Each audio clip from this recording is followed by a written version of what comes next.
Bueno, buenas tardes a todos y a todas. Bienvenidos a nuestra conferencia del día de hoy. En nuestra serie que tenemos los domingos cada 15 días y que se llama Budismo para la Vida. El tema del día de hoy, como puede verse aquí en la pantalla que estamos proyectando, es Budismo y Libertad. Tuvimos una meditación ahorita de 11 a 12, espero que la hayan disfrutado. Hoy es Día del Padre, entonces probablemente tenemos a nuestros padres por ahí de pachanga con sus familias, aunque claro, no hay mucha oportunidad para la pachanga, pero bueno, realmente siempre hay un pretexto para la pachanga en este país, ¿verdad? A pesar de que se supone que la gente está en cuarentena. Se ven muchas fiestas por todos lados, desgraciadamente, pero si están celebrando con sus familias a la distancia, pues felicidades. Y vamos a tener nuestra conferencia del día de hoy. Como les comentaba, nuestra charla del día de hoy tiene que ver con la libertad. Y justo ahorita, no sé si estuvieron presentes durante el receso, porque les puse una música de un poema con el que quiero empezar esta charla. Es un poema de un poeta español que se llamaba Miguel Hernández, y realmente mucho de lo que conocemos de la poesía de Miguel Hernández ahora proviene de que Joan Manuel Serrat lo inmortalizó a partir de un disco precioso que grabó en los años 70, si no me equivoco es del año de 73, ese disco de Serrat, que es preciosísimo. Y creo que el disco de hecho empieza con este poema que él musicalizó y se llama Para la Libertad. Y hace referencia, bueno, no sé si ustedes saben, Miguel Hernández fue un poeta que fue muy activo políticamente en la época de la Guerra Civil Española, entre el año de 36 y 39. Él era republicano, de izquierda, ¿no? Beligerante, era de esta época tan productiva, tan creativa en el pensamiento intelectual español que estuvo asociado con la guerra civil, ¿no? Y tantos poetas, tantos escritores, dramaturgos estuvieron, bueno, el mismo García Lorca, ¿verdad? León Felipe, estuvieron asociados a ese movimiento. Pues Miguel Hernández fue uno de ellos. Vivió entre 1910 y 1942, murió muy jovencito y murió en prisión. Él estuvo en prisión varias veces como resultado de su labor política, y en una de esas veces, estando en prisión, le dio tuberculosis y murió de tuberculosis a los 31 años en prisión. Entonces es una historia triste, ¿no? Y entonces es un gran poeta que tuvo una vida pues corta, ¿no? Aunque muy creativa en términos de su poesía. Y este poema lo compuso Miguel Hernández, dedicado a los heridos que llegan al hospital y que están luchando por la libertad, ¿no? Y tiene frases hermosas este poema, según yo. Miren, para la libertad sangro, lucho, pervivo, ¿no? Es lo que estamos dispuestos a hacer por la libertad. Realmente consideramos, los seres humanos en general, consideramos a la libertad un valor muy preciado, algo increíblemente elevado, valioso, a lo que no querríamos renunciar por ningún motivo, ¿no? Tiene frases hermosas, por ejemplo, a mí hay una que me encanta que dice: porque donde unas cuencas vacías amanezcan, ella, es decir, la libertad, pondrá dos piedras de futura mirada. Fíjense esas dos frases, como si la libertad fuera capaz de revivir a los muertos casi, ¿no? Como si la libertad fuera capaz de darnos esa mirada hacia el futuro, esa proyección humana creativa y noble, ¿no? Que viene con el corazón humano. Entonces, bueno, que quería empezar simplemente retomando este poema, bueno, simplemente porque me gusta mucho. Y para hacer ver, digamos, lo importante que es la libertad para nosotros los seres humanos. Las ironías de la vida, ¿verdad? Miguel Hernández, habiendo escrito este poema sobre la libertad y habiendo muerto en prisión, ¿no? Entonces está este contraste entre la aspiración a la libertad y los hechos que muchas veces no son únicos en el caso de Miguel Hernández, ¿no? Sino de muchos seres humanos que finalmente aspiramos a la libertad, pero en el fondo no somos libres. En el fondo estamos atados de mil y una formas a muchas cosas. En el caso de Miguel Hernández, pues muy explícitamente a una prisión, ¿verdad? Pero un poquito lo que quiero comentar a lo largo de la charla es todas las formas en las que no somos libres, ¿verdad? Y las maneras en las que sí podemos serlo. Particularmente en este caso, en conexión con la práctica budista, con el camino budista. Entonces, bueno, pues quería tomar esta imagen. No sé si ustedes vieron el anuncio que hizo Kemarati de esta conferencia del día de hoy. Él puso esta imagen en su publicidad, ¿no? Un globo hidrostático. Hidrostático se llaman, ¿verdad? O aerostático. No, hidro no, aerostáticos. Un globo aerostático de esos de aire caliente que flotan en el cielo, ¿no? Y bueno, el antecedente de esta charla también es una charla que dio Naga Priya. Ha de haber sido como a principios del año. Habló de budismo y libre albedrío. Y me dejó pensando, fíjense que fue una charla en donde hizo referencia a varios filósofos que hablan del libre albedrío, ¿no? Perdón. Y bueno, se me ocurrió retomar el tema de la libertad, pero ahora visto desde otra perspectiva. A ver qué les parece. Pues mi pregunta es si realmente este globo aerostático les comunica a ustedes libertad. Los globos aerostáticos, efectivamente llega un momento en el que se ven liberados de sus pesos y pueden elevarse hacia el cielo, ¿no? Entonces están libres de esas cargas, están libres de esos pesos que los mantenían atados al suelo, ¿no? Y efectivamente podemos pensar en el globo aerostático como algo que se eleva y que está libre en el cielo, ¿no?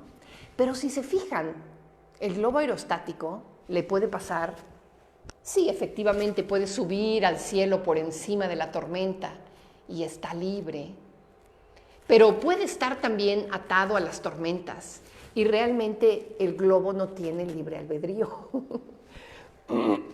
El globo está sujeto a los aires que van y vienen de un lado para el otro. Entonces, el globo realmente no tiene capacidad de dirigirse en ninguna dirección en particular, ¿no? Está víctima, podríamos decir, de los torbellinos y de las tormentas y de los ires y venires del aire, ¿no? Entonces, justamente por eso me pareció que era muy adecuado la imagen que escogió Kemarati del globo aerostático para hablar del tema de hoy, libertad, ¿no? Porque podemos explorar los factores que nos permiten ser libres y todos los otros factores que a veces no son muy tangibles, y no son muy explícitos y no son muy conscientes, que nos quitan libertad, que nos impiden ser libres.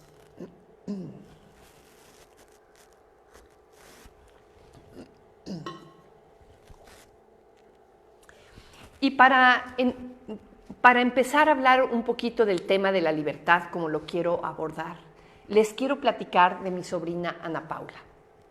Esta es mi sobrina Ana Paula, aquí la pueden ver. Aquí tendría como unos, ¿qué serán? Como 10 años de edad. Si se fijan, a ver quién está ahí atrás. Mokshasi. Esta chica que está ahí atrás es Mokshasi. Pero bueno, eso es lo de menos. Aquí tenemos a Ana Paula, que es de la que quiero hablar, ¿verdad? Pues Ana Paula, desde muy niña, es la hija de mi hermana mayor, Desde muy niña ha sido una niña muy inquieta, ¿no? Muy preocupada por cuestiones sociales, muy preocupada por las desigualdades humanas en esta sociedad mexicana y en general en el mundo, ¿no?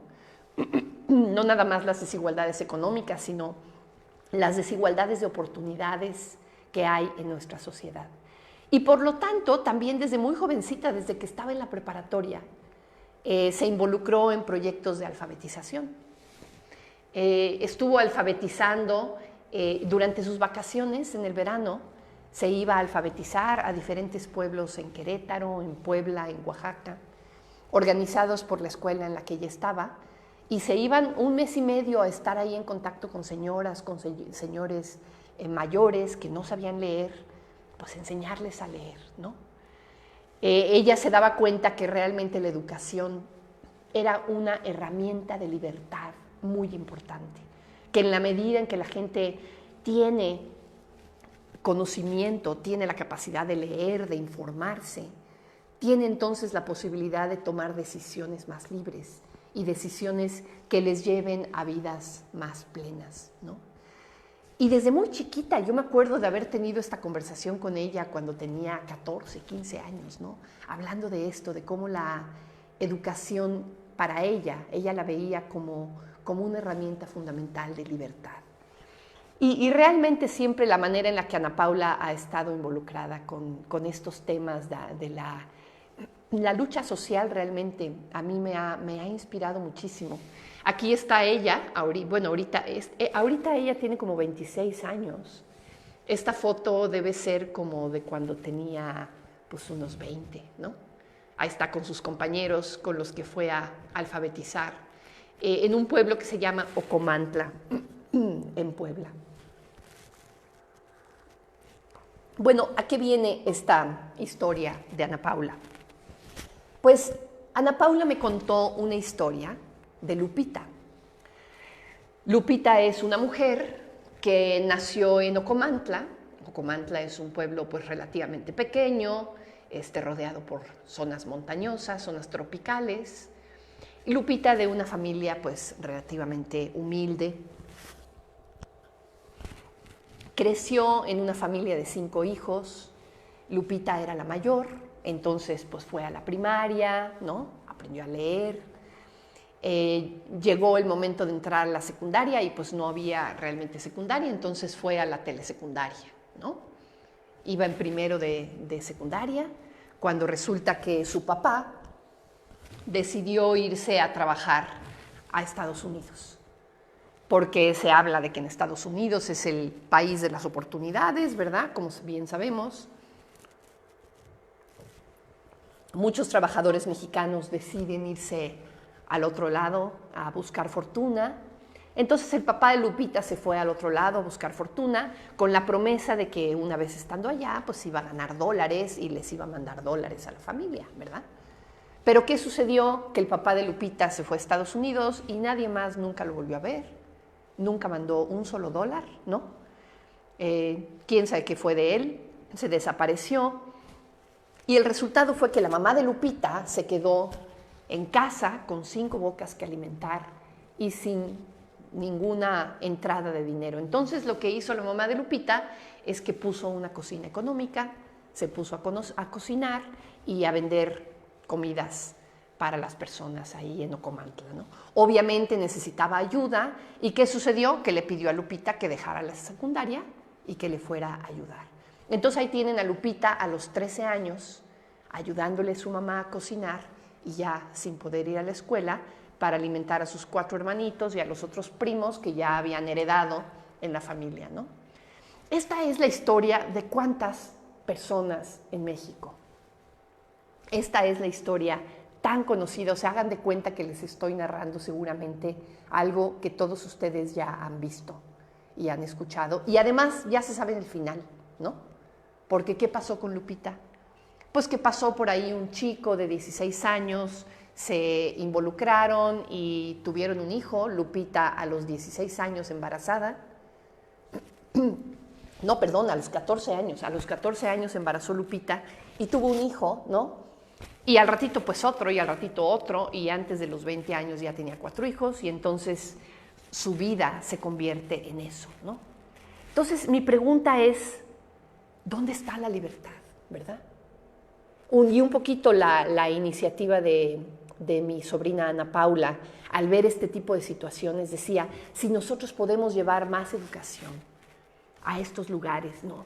Le damos a la gente una herramienta un poquito más fina para poder trabajar consigo mismos y poder tomar decisiones que los lleven a una vida más libre. Entonces esa fue la motivación de mi sobrina Ana Paula para trabajar de la manera en la que lo ha hecho y sigue involucrada hasta la fecha en proyectos sociales en la Sierra Norte de Puebla, que es donde queda Ocomantla. Otro ejemplo, mi papá. Ese es mi papá. Miren qué guapo era mi papá. Mi papá nació en una familia también de 5 hijos. Su padre fue un hombre que no tenía carrera, pero consiguió un trabajo de oficinista en Ferrocarriles Nacionales. Y entonces trabajó durante muchos años ahí de oficinista en Ferrocarriles Nacionales de México. Ganaba un salario, pues, modesto, y con unos esfuerzos muy, muy grandes sacó adelante a sus 5 hijos. Con mucho orgullo, mi abuelo decía, ¿no? Mis 5 hijos estudiaron una carrera profesional, ¿no? Entonces él quería darle a sus hijos una carrera profesional en donde ellos pudieran alimentar a una familia y pudieran tener distintas condiciones de las que él había tenido y que él había tenido que hacer tanto esfuerzo para sacarlos adelante, ¿no? Entonces el hijo mayor fue abogado, el siguiente fue arquitecto, después mi tía fue enfermera, hizo su carrera de enfermería, y a mi papá le encantaba la historia. Él quería ser historiador.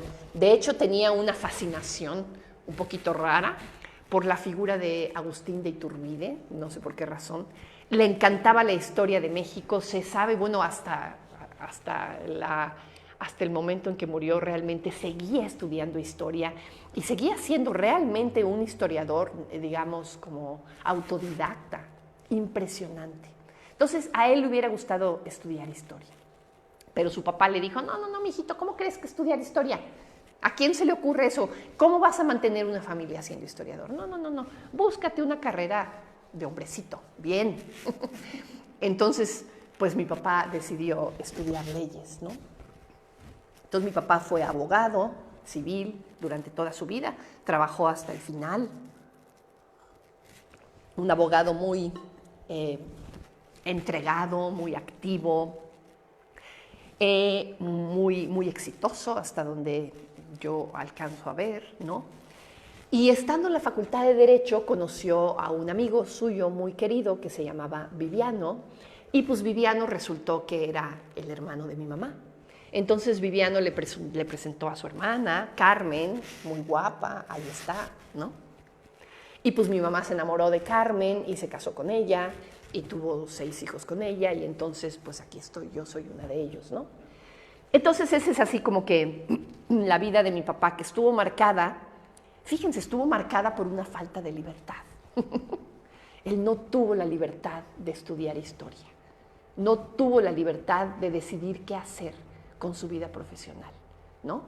A partir de ciertos condicionamientos, de las presiones de los padres, de las expectativas, estas cosas que nos pasan, ¿verdad?, a los seres humanos, lo llevó a tomar decisiones, y decisiones que marcaron su vida, que marcaron el cauce de su vida de muchas otras formas, a partir de una falta de libertad. Y si se fijan todo lo que pasa después, ¿en qué medida tomamos decisiones libres, ¿no? Un poquito la historia de Lupita y la historia de mi papá. No es que esté allá afuera, ¿no? No es que a la gente le pasa eso. A mí me pasa eso, ¿no? Y los invito a reflexionar a ustedes en términos de en qué medida su propia vida ha sido una vida de decisiones libres. En qué medida las decisiones de vida que han tomado por acá y por allá han estado condicionadas, digamos, por toda una serie de factores completamente ajenos a su voluntad. y que poquito a poco te han ido llevando en una dirección que dices, uy, y de pronto estás aquí en tu vida a los 50 y tantos años, y ¿cómo llegué aquí? ¿No? ¿Cómo llegué aquí? O sea, yo tomé la decisión de estar haciendo esto. Y te pones a pensar y dices, digo, no sé si a ustedes les pasa, pero de verdad te pones a pensar y dices, yo no recuerdo haber decidido, ¿no? Tal cual cosa, y de pronto simplemente te encuentras en ese tipo de situaciones. Entonces, la experiencia de cualquier vida humana frecuentemente está marcada por una serie de condiciones que van más allá de lo que el individuo desea hacer, ¿no? Y esas condiciones finalmente le dan cauce a las cosas de una manera muy, muy tangible y a veces sí, muy irreversible, ¿verdad? Entonces se pregunta uno, bueno, ¿y la libertad dónde está, no?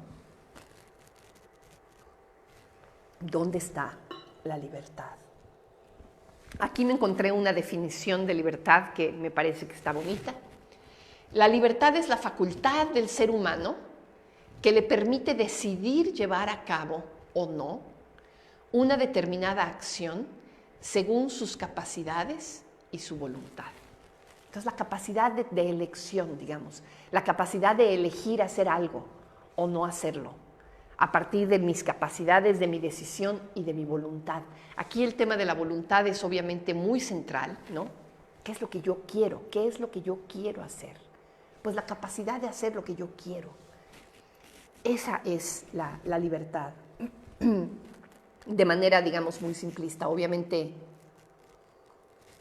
el concepto de libertad es muy profundo, tiene implicaciones filosóficas muy profundas. Justamente en esa charla que dio Nagapriya, yo creo que ha de haber sido por ahí de febrero, sobre libertad y libre albedrío, estuvo explorando mucho todas esas, digamos, diferentes abordajes filosóficos, podríamos decir, del concepto de libertad. Yo ahorita no me quiero ir por ahí, me quiero ir por otro lado. Y hablar un poquito de los dos componentes, ¿no? ¿Qué es la libertad? ¿Qué es la falta de libertad? ¿Y por qué podemos tener falta de libertad? ¿Y de qué manera podemos tener libertad? ¿Y cómo entra el budismo en toda esta ecuación? La falta de libertad generalmente la asociamos, por ejemplo, con el no poder decidir actuar según nuestra voluntad. No poder decidir hacer lo que yo quiera, tener que obedecer las órdenes de otros,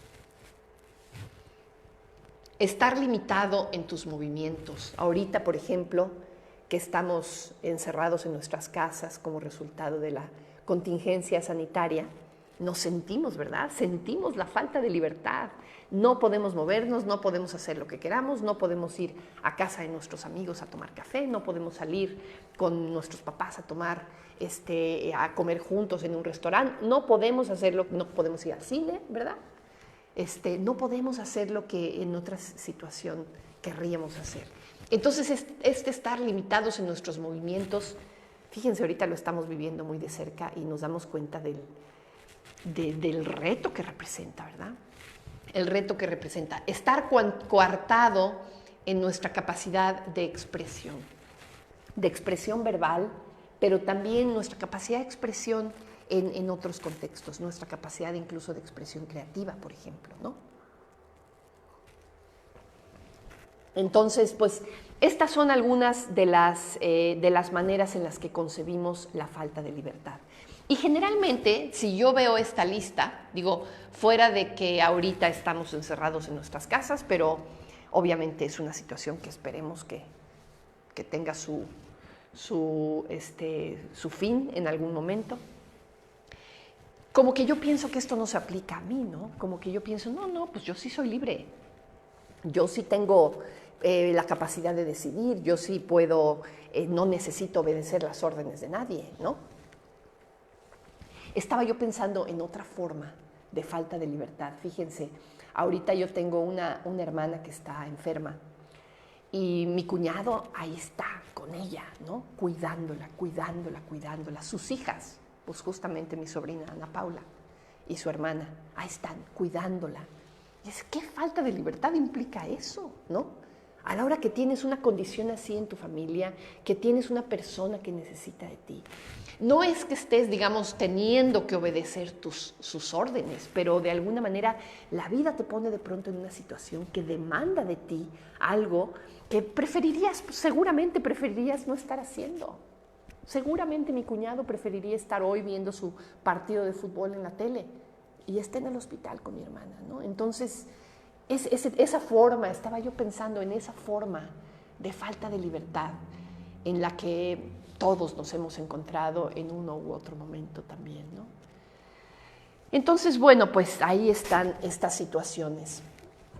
En estos ejemplos que acabo de poner de Lupita o de mi papá, por ejemplo, y en los ejemplos en los que yo reflexiono de mi propia vida, vemos cómo hay toda una serie de aspectos que afectan el cauce de mi vida, ¿no? Esto es lo que en el budismo se conoce como condicionamientos. Aspectos de tu historia o de tu situación que te condicionan a que tu rango, digamos, de opciones se vea limitado, ¿no? Tu situación económica, por ejemplo, la situación económica en la que naciste, en la que viviste, tu cultura, tu educación. Yo durante un tiempo viví en Inglaterra y me acuerdo de ser mexicana en Inglaterra, me llevó a tomar conciencia muy fuertemente de cómo mi condicionamiento como mexicana me abría y me cerraba puertas en ciertos contextos, ¿no? Como el ser mexicana, estaba pensando simplemente en que me gustaban la tortilla y el chile y no tenía yo tortilla y chile, ¿no? Esas faltas de libertad. Pero bueno, esa es una cuestión muy superficial. Pero en términos de cómo soy como mexicana, cómo estoy acostumbrada a expresar afecto, por ejemplo, a comunicar emociones, ¿no? A relacionarme con otros. Esas condiciones que tuve en el proceso de crecer, ¿no? Que determinan mis comportamientos, que condicionan mis comportamientos. Entonces, la cultura también es un condicionamiento muy importante. La situación geográfica en donde nací, ¿no? La dinámica familiar. Si soy la más grande de la familia o soy la más chiquita de la familia, recibí condicionamientos muy diferentes en una situación u otra, ¿no? Las capacidades o limitaciones físicas también, por supuesto, son un condicionamiento muy importante. Factores genéticos, ¿no? Costumbres, hábitos, aspectos psicológicos, en fin, esta es nada más una lista, por eso le pongo aquí, etcétera, porque es una lista limitada de todas las cosas que nos condicionan en un momento dado. Y estoy pensando en los condicionamientos precisamente como aspectos que nos quitan libertad, ¿no? Me gusta mucho esta imagen del borreguito. Díganme si no es preciosa esa imagen. El pobre borreguito. O sea, una vez que llegas a una situación, tienes toda una serie de condicionamientos en donde no tienes muchas opciones. No tienes mucho para dónde hacerte, ¿no? Sí, o se va para allá o se va para allá y con mucho cuidado, ¿verdad? Entonces, de pronto encontrarnos en situaciones de vida en donde nuestras opciones son muy limitadas. Y muchas veces, fíjense, el tema con estos condicionamientos es que la mayor parte de las veces son inconscientes. No nos damos cuenta. No es ni malo ni bueno, pues, que tengamos estos condicionamientos, simplemente son, ¿verdad? Ahí están. Y la mayor parte de las veces son inconscientes y no nos estamos dando cuenta en qué medida nos quitan libertad. En qué medida no nos damos cuenta de todas las opciones que se están cerrando en mi vida por el hecho de tener tal o cual condicionamiento en mi historia, ¿no? El condicionamiento como mujer, por ejemplo, o como hombre, ¿no? El condicionamiento que nos da nuestra carrera profesional, ¿no? En fin, todos esos condicionamientos, claro, nos abren puertas por un lado, pero nos cierran puertas por otro lado, y generalmente no somos conscientes de eso, ¿no? Entonces, lo importante y una de las cosas en las que hace énfasis el budismo es, por ejemplo, con empezar el camino budista a través de la meditación, a través de una toma de conciencia de ti mismo, ¿no?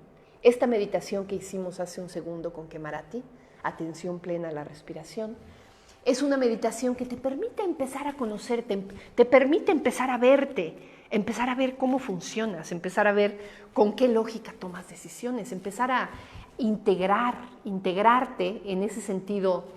Es un proceso de autoconocimiento. Y ese proceso de autoconocimiento básicamente te va llevando a que esos condicionamientos se van haciendo conscientes. Vas tomando conciencia de ellos. Y en la medida que tomas conciencia de ellos, puedes empezar a hacerlos a un lado y a impedir que te limiten, ¿no? Puedes empezar a liberarte de esos condicionamientos, ir más allá de aquello que esos condicionamientos atan, digamos, o impiden, ¿sí? Entonces, ahí es uno de los primeros valores muy importantes o ventajas hermosísimas que tiene la práctica del budismo. Es este proceso de autoconocimiento que te permite empezar a ser libre a partir de tomar conciencia de tus condicionamientos. Los condicionamientos son un poquito como el agua, ¿no? Imagínate que tienes una presa, ¿no? Una presa de agua muy grande. En el momento en el que abres la compuerta y el agua sale de la presa, ¿por dónde fluye el agua? Pues por donde ya está hecho el cauce, ¿no? El agua va a fluir por donde ya hay un cauce, por donde ya hay una ruta, que es, digamos, el camino más fácil que va a seguir el agua. Y de esa manera funcionan nuestros condicionamientos. En el momento en el que viene un reto en la vida, ¿qué es lo que vamos a hacer? Pues aquello que nos es más habitual, aquello que nos representa, digamos, una menor creatividad incluso, ¿no? Lo que sea más fácil, ¿no? Lo que sea más fácil de acuerdo a lo que estamos habituados a hacer. Y es la manera en la que funcionamos, a partir del hábito, a partir de lo que ya conocemos, a partir de lo que ya hemos practicado muchas veces, ¿no? Cada vez que ocurre tal situación, actúo de tal manera. Y eso ya está tan aprendido, que ni cuenta nos damos. Eso es lo que llamamos en el budismo la respuesta reactiva, ¿no? Reaccionamos simplemente cuando nos encontramos con una situación, reaccionamos de una manera habitual, sin mucha conciencia de qué estamos haciendo. Y lo que estoy diciendo es básicamente que esa reacción es una evidencia de falta de libertad. Es una de las formas en las que estamos atados y que no nos damos cuenta.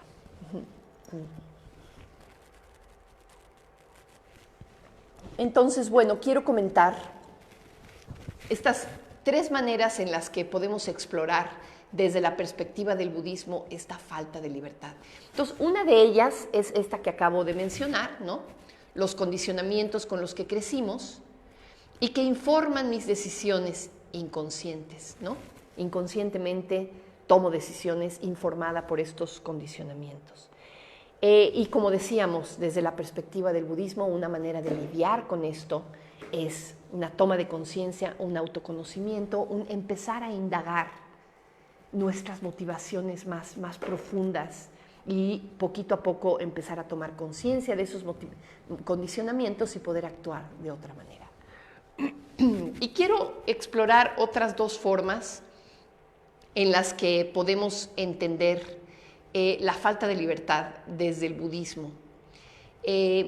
La rueda del devenir, de la que ahorita voy a hablar, la coproducción condicionada, y también los 3 venenos o las 3 raíces del mal, se les llama, que son las 3 emociones aflictivas dominantes con las que estamos atadas. De acuerdo al budismo, estamos atadas al samsara, atadas al ciclo de nacimiento y muerte en este devenir constante.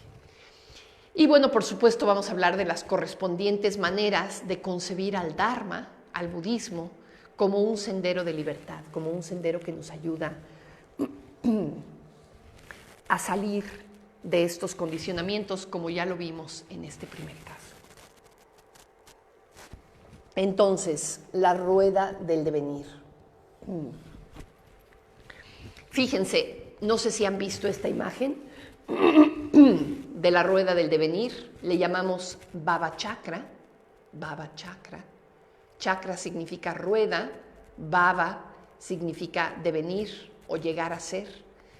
A veces se le conoce también como la rueda de la vida. Y en la rueda de la vida hay enseñanzas muy profundas, ¿no?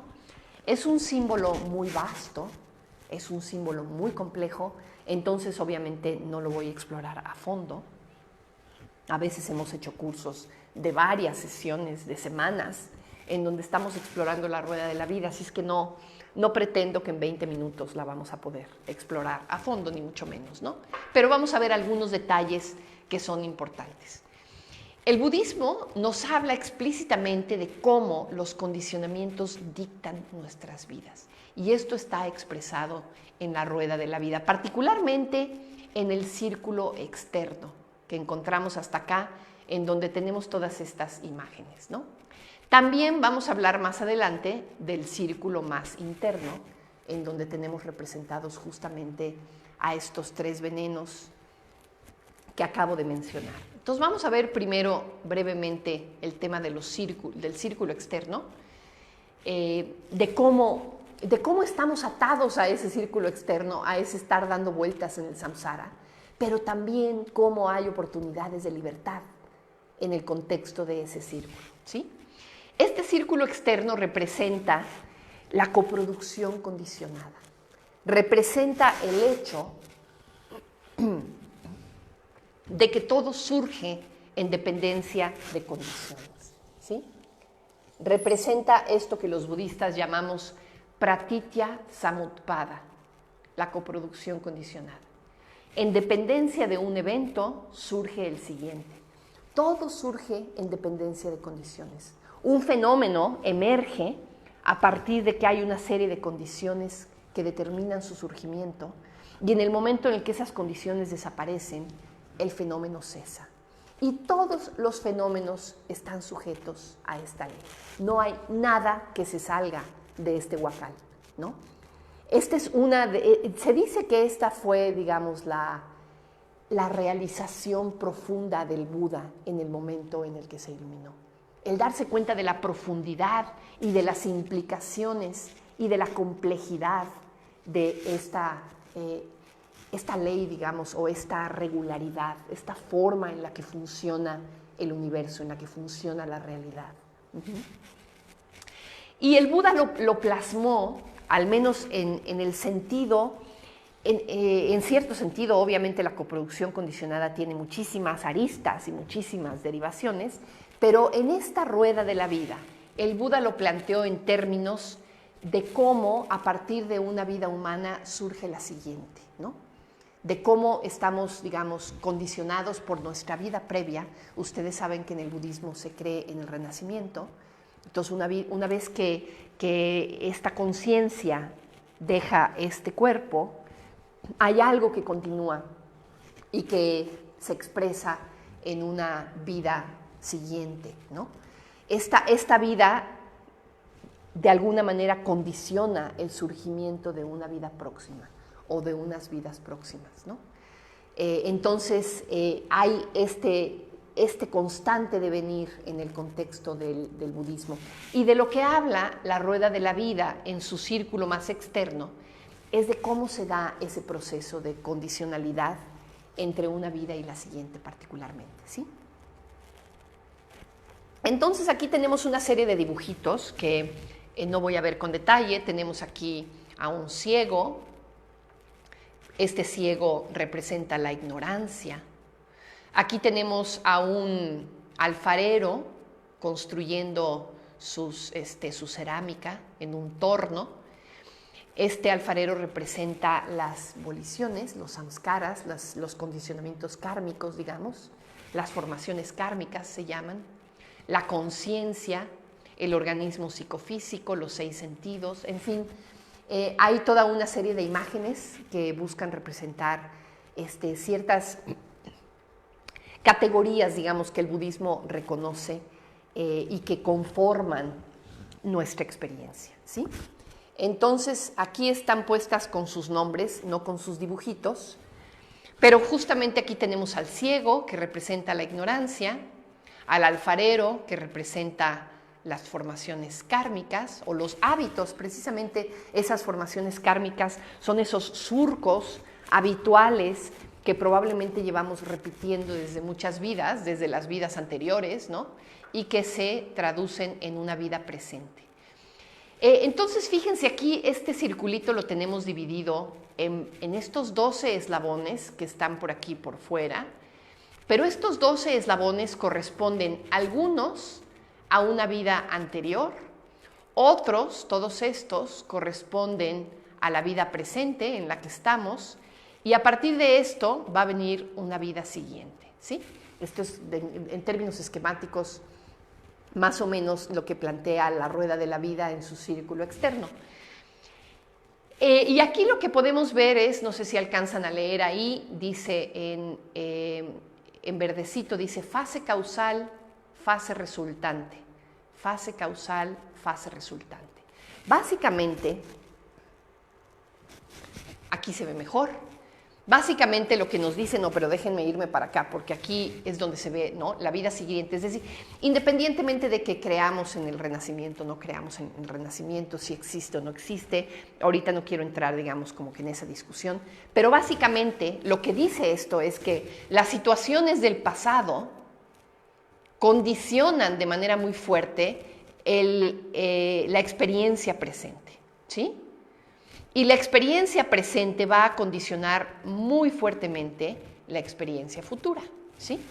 Básicamente tenemos pasado, presente y futuro. Y entre el pasado y el presente tenemos, digamos, que el pasado es la fase causal, es la fase que condiciona, ¿sí? Y condiciona los resultados. Todos estos son los resultados de estas condiciones.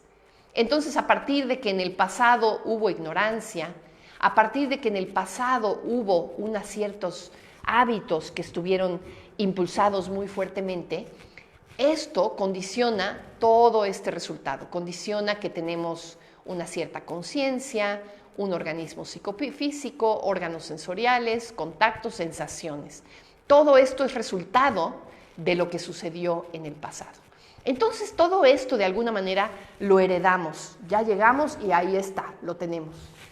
Pero posteriormente existe la posibilidad de llegar a una nueva fase causal. Ok, todo esto que tenemos, todo esto que heredamos, ahora ¿qué vamos a hacer con ello?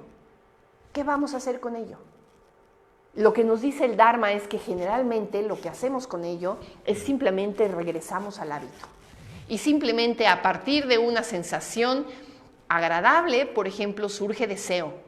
¡Prum! Ya nos fuimos a la reacción automática. Ya nos fuimos a la reacción automática inconsciente, condicional, ¿verdad? A la falta de libertad. Del deseo surge el apego, del apego surge el deseo de existencia y de ahí nos vamos a lo siguiente y le volvemos a dar otra vuelta a la rueda. Y estamos atrapados en la rueda. Una y otra vez le estamos dando vueltas a la rueda de la vida. Es un poquito el planteamiento del budismo. Pero obviamente uno pensaría, oye, pues qué pesimismo, ¿no? El budismo nos está diciendo que estamos ahí atrapados para siempre. No, no estamos atrapados para siempre. Hay manera de salirnos de la rueda de la vida. Hay puntos de liberación. Por supuesto, entre una vida y otra, en el momento en el que morimos y antes de volver a renacer, ahí nos podemos liberar, ¿verdad? De hecho, el famoso libro tibetano de los muertos nos habla precisamente de cómo podemos ayudar a una persona que está en el proceso de morir para que ya no regrese a una nueva vida de aflicción en la rueda de la vida. Para que en el momento de morir, en el momento en el que se desasocia la conciencia del cuerpo, en ese momento la mente se pueda fundir, digamos, con la realidad y alcanzar el nirvana, ¿no? Entonces existe ese punto de liberación ahí, en el momento de la muerte. Si hemos practicado lo suficiente en esta vida como para reconocer, se dice, la luz clara de la realidad, ¿no? Y hay otra forma de liberarse también, otra forma de liberarse que está en el contexto de nuestra vida. Si aprendemos a identificar esos puntos, esos momentos en donde hay una tendencia a actuar habitualmente y donde podemos tal vez hacer un espacio, una pequeña brecha y decir, a ver, a partir de la conciencia, decir, a ver, ¿qué voy a hacer en esta situación?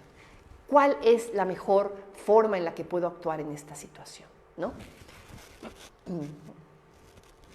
Ahí tenemos ese punto de liberación. De acuerdo a a la rueda de la vida. Es el momento en el que, a partir de que tenemos una sensación, digamos, con nuestros órganos sensoriales, no necesariamente hacemos lo habitual, sino que tomamos una decisión creativa y nos podemos subir a un camino en espiral que nos lleva más arriba y más arriba y más arriba cada vez. Entonces ya no estamos atrapados en darle vueltas al samsara en el mismo nivel, sino que nos podemos escapar de la rueda de la vida y subir al camino espiral. Ese es el punto de liberación. Ahí es donde está la libertad. Ahí es donde está la libertad. Y fíjense, es un poquito, tal vez un poquito difícil comprender a qué se refiere esto, ¿no? De sensación, deseo, cómo a la mitad puede haber una brecha. Básicamente esto se refiere a lo siguiente. Generalmente experimentamos el mundo con nuestros sentidos, con nuestros órganos sensoriales. Nuestros órganos sensoriales son como una gran antena que está percibiendo, ¿no? Percibiendo. Con la vista, con el oído, con el olfato, con el tacto, ¿no? Estamos sensando, digamos, al mundo, estamos recibiendo las señales de la realidad, podríamos decir, ¿no? Y generalmente estamos habituados a que algunas sensaciones nos gustan, nos parecen agradables, nos parecen ricas, entonces las buscamos, las deseamos, ¿no? Ahí es donde viene ese problema que nos engancha el deseo, ¿no? Otras sensaciones las encontramos incómodas, incluso dolorosas, entonces las rechazamos. Otras sensaciones las encontramos neutras, ni nos gustan ni nos disgustan, entonces las ignoramos. Eso hace referencia precisamente a lo que tenemos en el centro de la rueda de la vida, que vamos a hablar más adelante, ¿no? Pero básicamente entonces estamos atrapadas en ese tipo de respuestas. Me gusta algo, quiero más. No me gusta algo, vámonos, ¿no? A otro lado. Lo rechazamos, cultivamos aversión, cultivamos incluso odio en ciertas situaciones. Y fíjense que estas tres respuestas, ¿no? La respuesta del deseo o de la aversión o de la confusión, la ignorancia, la ausencia, ¿no? Son nuestra lógica de funcionamiento habitual en todas nuestras decisiones de la vida, ¿no? Es increíble lo mucho que estamos atados por eso. Me gusta, quiero más, no me gusta, no quiero más. Lo mucho que estamos atados por ese tipo de respuestas. Entonces, y la mayor parte de las veces, el 99% de las veces, es inconsciente. Es inconsciente el hecho de que estamos atrapados en eso. Siento bonito, me gusta, entonces quiero más. Y a partir de que quiero más, se genera toda otra serie de consecuencias. Genero apego, genero aferramiento, genero todo tipo de emociones muy intensas, ¿no?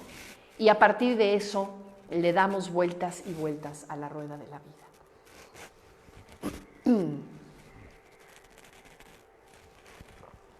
Pero lo que dice la tradición budista es, a ver, tomemos conciencia de esta transición entre la sensación y lo que sigue, ¿no? Tomemos conciencia, primero que nada, de las sensaciones. Por eso es tan importante en la meditación hacer una especie de escaneo del cuerpo, un escaneo de las sensaciones. Acostumbrarnos a estar bien presentes con nuestras sensaciones, ver cómo son, de qué tratan, ¿verdad? Y quedarnos con las sensaciones antes de tomar acción, antes de responder, ¿no? Y probablemente tener un espacio, no para reaccionar de manera habitual, sino para una respuesta creativa, para hacer algo diferente, algo distinto. Y fíjense, ese es precisamente, como dice aquí, el terreno en el que se despliega la vida espiritual. Esa es la práctica espiritual. Estar presentes con las sensaciones, tomar conciencia, abrir esa brecha entre que percibes una sensación y tomas una decisión. Y ahí es donde está la posibilidad de tomar una decisión libremente. Ahí es donde está la libertad. En esa brechita que abrimos a partir de parar, a partir de mirar, a partir de tomar conciencia. Entonces, ese es el punto de liberación. Y el punto de liberación te lleva fuera de la rueda de la vida. Por eso, en la parte alta de la rueda de la vida, ahorita se las voy a mostrar nuevamente, aparece un Buda y el Buda está señalando hacia la luna que está del otro lado. El Buda nos está diciendo,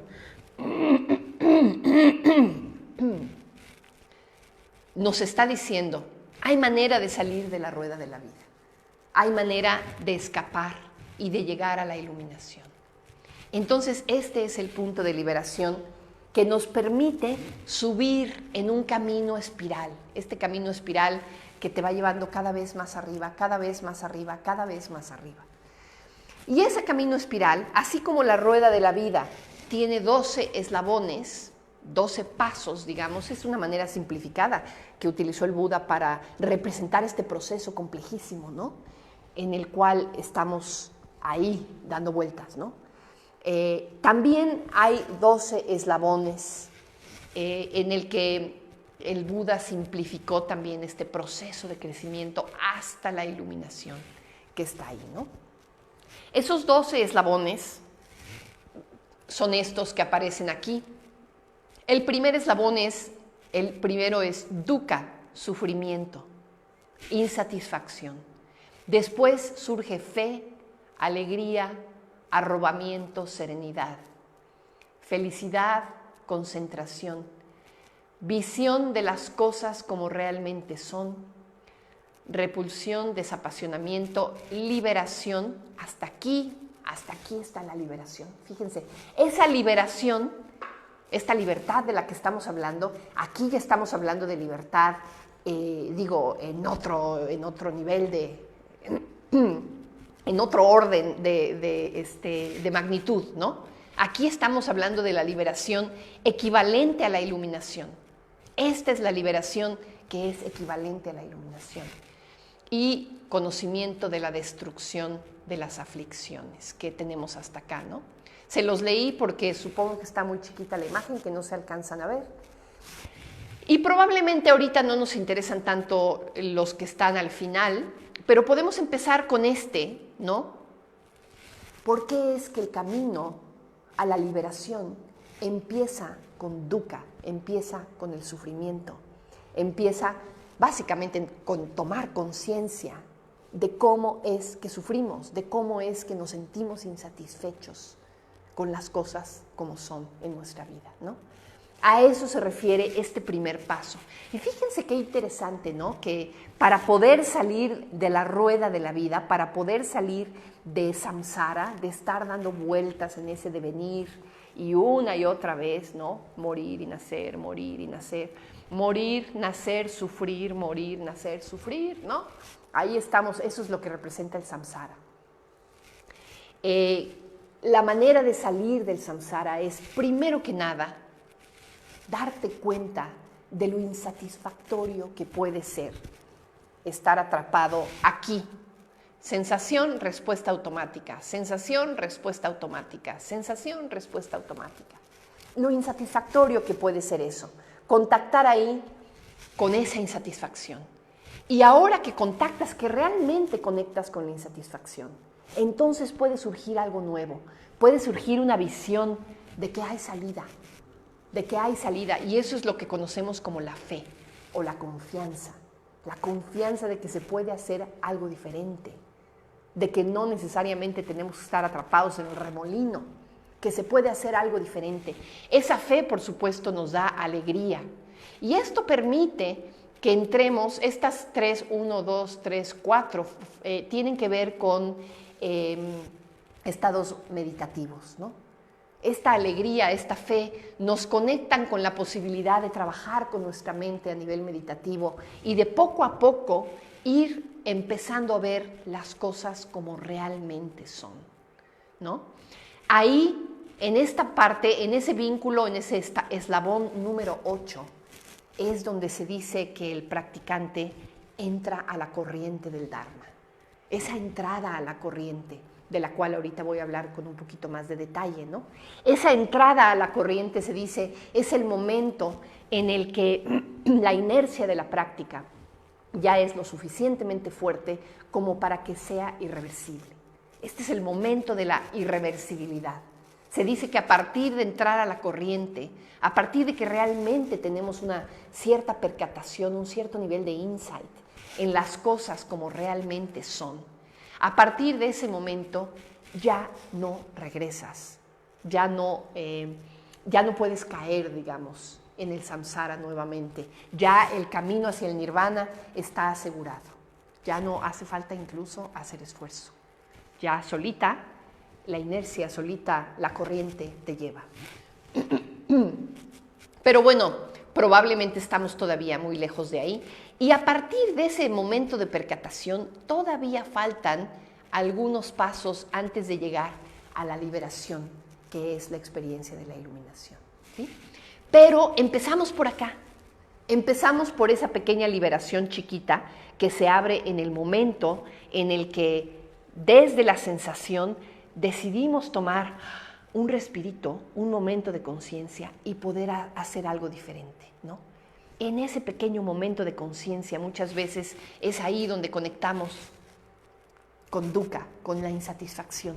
Y es imposible exagerar lo importante que es dukkha, lo importante que es tomar conciencia de dukkha y trabajar con dukkha, con la insatisfacción, con el sufrimiento, en el camino espiritual del budismo. De hecho, tenemos, aquí me encontré esta frase muy bonita de Bill W. Bill W. es junto con el Dr. Bob, los creadores de Alcohólicos Anónimos, del camino de los 12 pasos en el contexto de Alcohólicos Anónimos, y son dos pensadores realmente extraordinarios.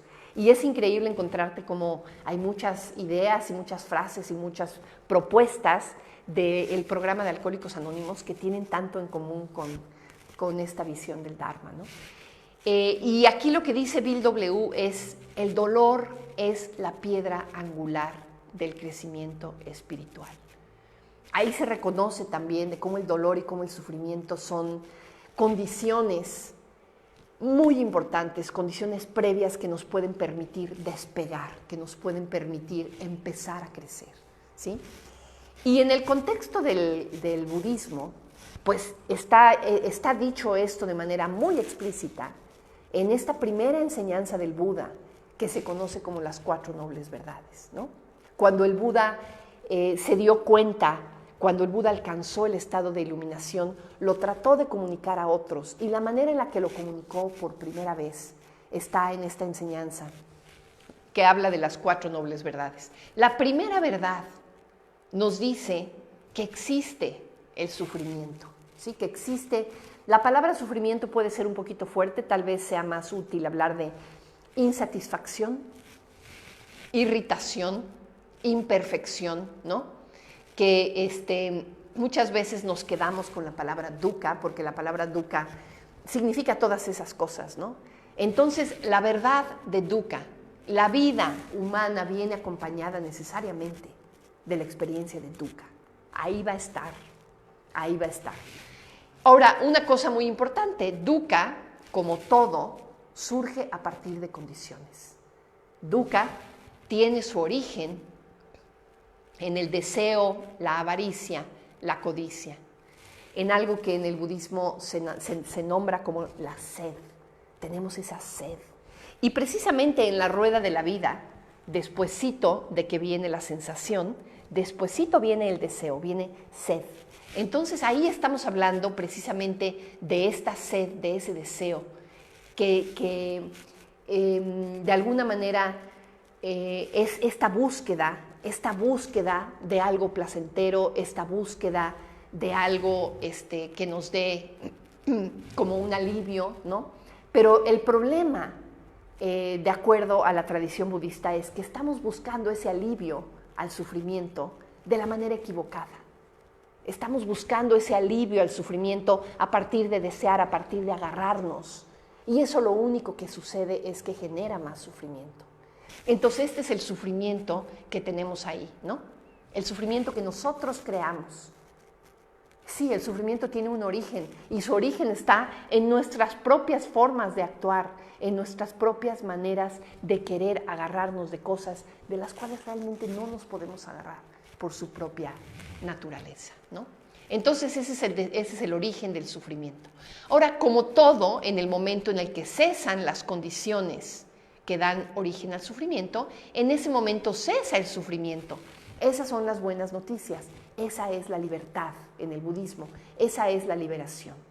El cese del sufrimiento, la posibilidad de salirnos de la rueda de la vida, que es nirvana, que es la iluminación. Y bueno, las buenas noticias siguen, porque hay un camino que nos aparta del sufrimiento, que es el noble sendero óctuple, ¿no?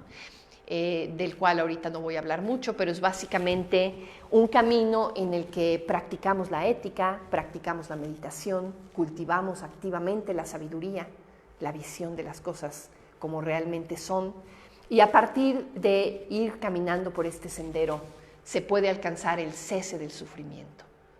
A partir básicamente de, no podría yo decir si dejar de desear, ¿no?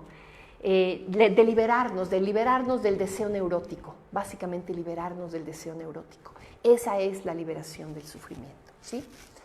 Entonces, es imposible decir, bueno, fíjense que hay veces que se dice que el Buda enseñó a partir de las 4 nobles verdades, porque es una manera muy fácil de aproximar a la mente no iluminada, ¿no? Si a la mente no iluminada le dices, mira, tú sufres, ¿verdad? Pues tengo algo para que dejes de sufrir, ¿no? Es una manera que en donde se hace el camino espiritual como algo muy atractivo, apareciera como algo atractivo, ¿no? Algo que nos llama la atención, algo que todos queremos, ¿no? Todos queremos dejar de sufrir, sí. En ese sentido, la enseñanza de las 4 nobles verdades es muy atractiva y es muy positivo presentarlo en esos términos porque pues, nos queremos acercar, ¿no? Pero yo creo que no es la única razón por la cual el Buda enseñó su primera enseñanza, enseñó su camino a partir de las 4 nobles verdades, ¿no? Obviamente, sí, esto lo hace atractivo, ¿verdad? Pero también nos lleva a conectar con esta primera noble verdad. Es lo importante que es en el camino espiritual estar dispuesto a explorar esa experiencia, la experiencia de insatisfacción. Estar dispuesto, y es algo bastante contraintuitivo, ¿verdad? Es algo que no queremos hacer, meternos a explorar nuestra experiencia de sufrimiento, ¿no? Porque lo que no queremos es sufrir. Pero el Buda te dice, pues primero que nada, observa ese sufrimiento, primero que nada, velo, entiéndelo, date cuenta de cómo lo fabricas. Porque en la medida en que no quieras meterte ahí, en esa medida vas a seguir atado a ese sufrimiento. Entonces la segunda noble verdad, la que nos pide, a ver, échate un clavado y date cuenta de cómo tú mismo generas ese sufrimiento. Ahí nos habla precisamente de la verdadera esclavitud. La verdadera esclavitud que está en el centro de la rueda de la vida. Esa sed o ese deseo que está en el centro de la rueda de la vida. Que está representado por estos 3 animalitos, representan estos 3 venenos o estas 3 raíces del mal. Las 3 emociones aflictivas por excelencia, ¿no? Que son el deseo, la avidez, la avaricia, que está representado por el gallo, la aversión o el odio o la irritación, que está representado por la serpiente, y por último, la ignorancia o la confusión, que está representado por el cochinito, ¿no? Entonces ahí tenemos a los tres animalitos que se están mordiendo la cola el uno al otro, como diciendo en realidad, fíjense, en realidad son bastante parecidos los 3, porque la segunda noble verdad hace referencia al gallito. El origen del sufrimiento es el deseo neurótico, la codicia, la avaricia. El querer poseer, el querer buscar esa seguridad, ese aferre a partir de poseer, ¿no? Y de buscar ahí ese sentido de seguridad que nunca vamos a encontrar. Ese deseo es el gallito que está en la segunda noble verdad y que se refiere también a lo que nos hace dar vueltas en la rueda de la vida, ¿sí? Ahora, si se fijan, el deseo no es nada diferente de la serpiente, ¿no? Porque fíjate, finalmente es el otro lado de la moneda, ¿no? El deseo es querer lo placentero, pues la serpiente es rechazar lo incómodo, rechazar lo doloroso, y eso nos tiene metido en, digamos, en esa especie de vaivén que es como la misma cosa. Si se fijan, desear y rechazar un poquito es el mismo movimiento, nada más que en el sentido contrario, ¿no? Y lo que está en la base de ambos, pues es la ignorancia, el no darnos cuenta de cómo ese vaivén, ese constante estar girando entre esos dos polos, es no darnos cuenta de cómo es eso lo que nos tiene atados al sufrimiento, ¿sí? Entonces, en el centro de la rueda de la vida están el deseo y la aversión, que son el gallo y la serpiente, y la ignorancia, ¿no?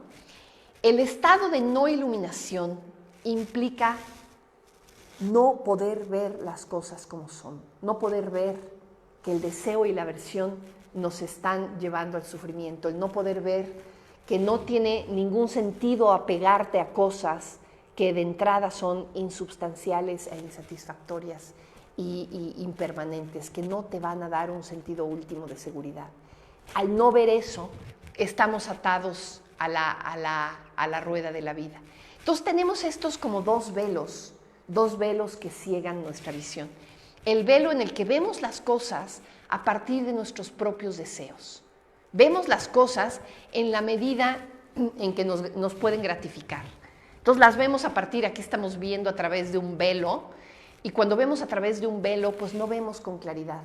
Vemos aquello que nos gusta y entonces le añadimos toda una serie de cualidades que no tiene. Vemos aquello que no nos gusta, que no nos sirve y sencillamente lo ausentamos de nuestra visión, ¿no? Entonces vemos las cosas a partir de lo que queremos que nos gratifique, ¿no? A partir de nuestras preferencias. Ese es el velo de la pasión. Y luego también tenemos, digamos, el velo de la ignorancia. Racionalizamos nuestro deseo y nuestra aversión y nosotros nos inventamos dogmas, dioses, religiones, filosofías, nos inventamos toda una serie de edificios ideológicos, ¿no? Que simplemente son suposiciones falsas y creencias erróneas. Y estamos también cegados en nuestra visión por este velo. Cuando alcanzamos la iluminación, ambos velos ¡fum!, se caen. Y se dice que el momento de la iluminación es una experiencia que viene acompañada de un fuerte sentido de liberarte de esa ceguera, de pronto de soltar una carga pesada, ¿no? De verte liberado de esa carga y de esa aflicción y de ese sufrimiento a partir de una visión clara, ¿no? Entonces, ¿cómo es estar iluminado? Fíjense que cuando le preguntaban al Buda cómo era la experiencia de la iluminación, el Buda no contestaba, digamos, con grandes exposiciones filosóficas, sino contestaba con una serie de símiles o metáforas. Y estas tres son unas de las más socorridas que aparecen en el canon Pali con mucha frecuencia, ¿no?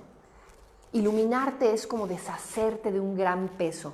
Imagínate que vas subiendo por una montaña en un día muy caluroso, ¿no?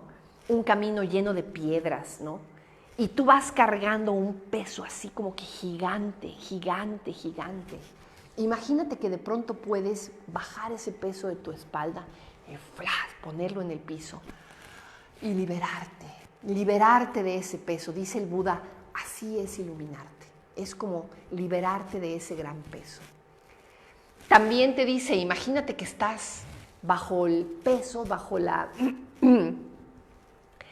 la sensación de tener una deuda muy grande, ¿no?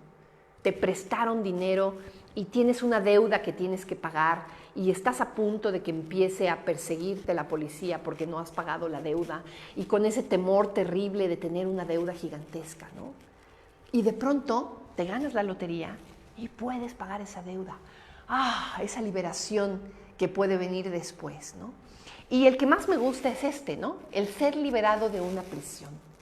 Estar liberado, estar atado en una prisión pequeña, oscura, apestosa, húmeda, incómoda, llena de ratas, ¿no? Estás en esa prisión con un grillete aquí en el tobillo, ¿no? Y de pronto se abre la puerta, te quitan el grillete y sal y libérate, sal al campo, sal a la luz, sal al sol, sal al mar, ¿no? Esa liberación es mucho la experiencia de la que habla el Buda, de cómo se siente de pronto alcanzar el estado de iluminación. Entonces se dice que el budismo es un camino que tiene que ver con escaparse, ¿no? Escaparse de la prisión. Y algunas veces el budismo ha recibido la crítica de que sí es un camino escapista, ¿no? ¿Qué es el escapismo? El escapismo tiene que ver con negar la realidad, básicamente, ¿no? Negar la realidad, negar las cosas tal y como son, pues no, nada que ver. El budismo no es un camino de escapismo, es un camino de liberación, ¿sí? El escapismo puede concebirse como un escapismo no religioso, en donde nosotros negamos que estamos en prisión a través de mantenernos muy ocupados con algo, ¿no? O bien un escapismo religioso, decía mi maestro Sangharakshita, dice, el escapismo religioso es el negar que estás en prisión a través de escribir toda una serie de libros y reflexionar mucho sobre cómo nos podemos escapar de la prisión, pero sin hacer nada realmente por escaparte de la prisión, ¿no? Entonces, esas son, digamos, las diferentes formas de escapismo, que es permanecer en prisión y simplemente ignorar que estamos en la prisión, ¿no? Escaparte, pero con la mente. No, en este caso el budismo sí habla de la liberación, ¿no? Y hay una frase súper bonita del Buda que decía, así como el océano, al probarlo, tiene un solo sabor, el sabor de la sal, así el Dharma, al probarlo, tiene un solo sabor, el sabor de la emancipación, el sabor de la liberación, el sabor de la libertad.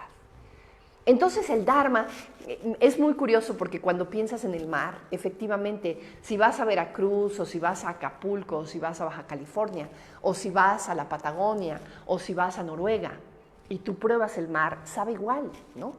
Sabe a lo mismo en donde lo pruebes. Tiene ese sabor salado en todo, en toda la tierra, ¿no? Pues pensar en el Dharma, que tiene ese mismo sabor. Ya lo que quiera que pruebes del Dharma, cualquier probadita que le des al Dharma, así te acerques al Dharma y hables sobre la rueda de la vida, o sobre las 4 nobles verdades, o sobre el camino óctuple, o sobre las 3 marcas de la existencia condicionada, o sobre la sabiduría. Por cualquier puerta que entres a entender, a conocer un poquito del Dharma, del budismo, por cualquier puerta que entres te vas a encontrar con ese saborcito, que esto tiene que ver con libertad. Esto tiene que ver con soltar las amarras. Esto tiene que ver con romper aquello que me ata, ¿no? Y por donde quiera que le entres te vas a encontrar con ese saborcito, ¿sí? ¿De qué nos liberamos? Esta emancipación, ¿a qué se refiere? Pues nos liberamos del dolor, del sufrimiento, de las emociones aflictivas, del estancamiento, de la esterilidad mental. Estas son frases de mi maestro Sangharakshita. En un librito, en una conferencia muy bonita que él dio que se llama El sabor de la libertad, que está registrada en un pequeño librito que tenemos aquí a la venta.